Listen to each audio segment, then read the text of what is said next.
근데 지금 그 저희가 노상원 수첩에 대해서 띄엄띄엄 좀 나오긴 했는데 전문의 이렇게 기자들에게 단독 보도 뭐 어제 MBC 저희 뭐 다 입수를 해서 네, 한 것 같은데 어쨌든 보니까 수집소를 여러 개를 하려고 했었고 제주도에도 있었고 그리고 이제 그거 수첩들 하나하나 이제 계속 띄워주면 좋을 것 같습니다. 제작진께서. 자, 이렇게 보면 한 달 이내 지방도 수집 대상을 포함해서 한다라는 겁니다. 지금 저거 보면 예. 시기를 총선 전으로 나누고 있지 않습니까? 그렇습니다. 그래서 검찰이 기소한 내용 중에 그 계엄의 동기가 야당의 줄탄핵 뭐 이런 거다. 네. 그것 때문에 부담을 안줬다. 그건 아닌 것 같아요. 왜냐하면 이미 총선 전으로 나눠서 네. 저 노상훈 수첩이 작성된 시기는 총선 한참 전. 네. 그러니까 이미 오래 전부터 역심을 푸는 자들이에요. 네. 그리고 뭐 그 뒤에 보면은 가장 바람직한 것은 여대 야소다 오히려 여대 야소 때 하는 게 제일 좋다. 네. 그리고 여소 야대 때는 먼저 30-40명 정도 국회의원을 체포하고 시작해야 된다. 이런 내용도 있다고요. 그러니까요. 그러니까 이게 상당히 위중한 자료죠. 그렇습니다. 근데 사실은 이 노상원의 수첩이 어떻게 해서 작성이 되고 그리고 이 계획대로 했다면 그냥 그 국민의 절반이 사라질 수준인 거예요. 근데 거기에 무슨 민주당만도 아닙니다. 여기에 보면 뭐 이준석 의원도 있고요. 네. 그다음에 한동훈 대표도 있고요. 뭐 별의별 사람들이 이제 다 포함이 된 건데 우리 김 변호사님께서 노상원 수첩을 쭉 꼼꼼히 다 이제 보셨을 텐데 말씀 주신 것처럼 지금 제일 중요한 게 왜 비상계엄을 선포했을까? 왜 내란을 했을까? 명태균 때문일까? 아니면 지극히 개인적인 가정사라고 하는데 뭐 딴 게 있었을까? 아니면 처음부터 뭐 김건희 통일 대통령 얘기하면서 영구 계획을 획책했었나? 영구 집권 계획. 네, 이 영구 집권 계획을 꿈꿨나? 뭐 이제 이런 생각들이 드는데 의원님께서는 전반적으로 노상원 수첩 보면서 어떤 계획하에 이 수첩이 작성되었을 거라고 보십니까? 그러니까 일단 시기적으로는 말씀하신 대로 적어도 2024년 4월 총선 이전부터 준비를 한 거예요. 네. 그것도 한참 전인 것 같아요. 네. 왜냐하면 총선 판세가 드러나기 전에 작성된 내용으로 네. 보이거든요. 예, 예. 그 임박해서는 누가 봐도 몰라. 노상원은 워낙 희한하게 생각을 하는 사람인지 모르겠습니다만 2024년 4월 총선은 누가 봐도 야당이 대승하는 판세였단 그렇죠. 말이에요. 근데 이 내용으로 봐서는 아니야. 그거를 네. 상정하지 않고 작성한 것으로 보여요. 그러니까 예. 훨씬 그 전에 작성된 내용이죠. 근데 보니까 윤석열 당시 대통령이 집권했던 상황은 사실은 이미 그때 여소야대로 출발한 상황이었잖아요. 네. 2022년 이제 5월 10일 날 취임할 때 이미 여당 의석이 얼마 안 된 상황이었단 말이에요. 그러니까 집권한 이후에 뭐가 자기 마음대로 막 하고 싶은데 안 돼. 왜냐면 국회에서 막히니까. 네네네. 마음대로 할 수가 없죠. 그렇게 하라고 상권 분립 시켜놓은 그렇죠. 거지 헌법이. 근데 헌법이. 상권 분립상 국회가 여당이 의석수가 작다 보니까 자기 마음대로 안 돼. 예. 그러니까 아마도 이거 내 마음대로 한번 해보고 싶은데 계속 걸리니까 예. 이 걸림돌을 치워라. 치워보자. 예. 이렇게 생각했던 것 같아요. 그래서 수거 대상 이름. 예. 근데 저는 저 수첩을 좀 이제 어젯밤에 저도 꼼꼼히 네.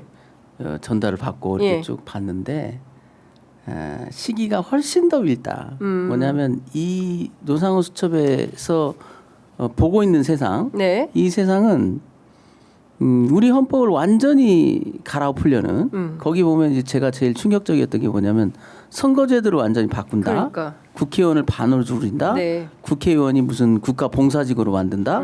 그리고 중국과 러시아 선거제도를 연구한다는 거예요. 맞아요. 예. 중국과 러시아가 민주국가입니까? 중국이나 북쪽은 이 민주주의를 가장한 전체주의 국가잖아요. 그렇죠. 거수기 노릇만 하는 그냥 모여가지고 무슨 대회 한다고 하고 욱샤욱샤 해가지고 뭐 1인 독재하는 그런 걸 모델링해서 이 우리나라 헌법을 바꾸려고 했던 거기 때문에 이걸 역심이라고 정의한다면 이 역심은 청년 시절부터 싹 텄던 것 같아요. 이자들의 이 욕심은 네. 이 우리나라가 돌아가는 꼬라지가 너무 마음에 안 마음에 안 들었던 거예요. 거기 보면은 수거 대상에 민자라는 건 다 들어가 있습니다. 민변, 그다음 민노총, 뭐 심지어 정의구현사재단은 이름도 틀려요. 네. 뭐 정의구현사재단을 모르는 거예요. 네.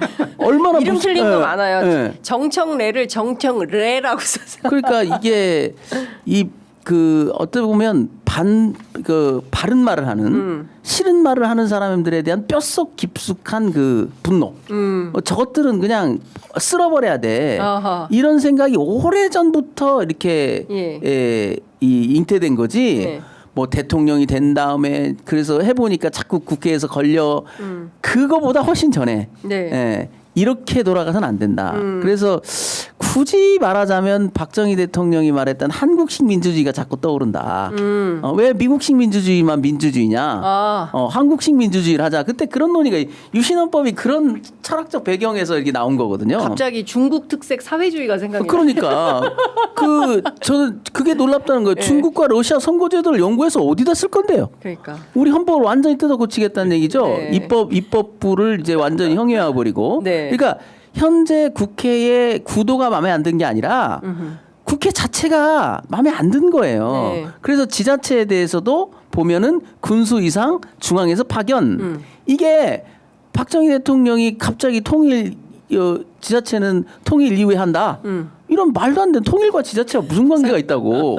그런 어떤 민주주의에 대한 뼛속 깊숙한 불신, 특히 이런 미국식 대의민주주의, 네. 선거제도를 통해서 대표를 뽑는 여기에 대해서 깊은 불신을 갖고 있는 것 같아요. 네. 그러니까 삼선 개헌 문제가 나오고 후계자 구도가 나오고 왜냐하면 중국식 선거제도라는 것은 네. 1인 독재로 가겠다는 겁니다. 그게. 예. 그래서 이것은 1인 독재를 꿈꾼 자의 망상을 그대로 담고 있는 거고요. 네. 그리고 이 노상원 수첩은 총선 전에 만들어진 거기 때문에 네.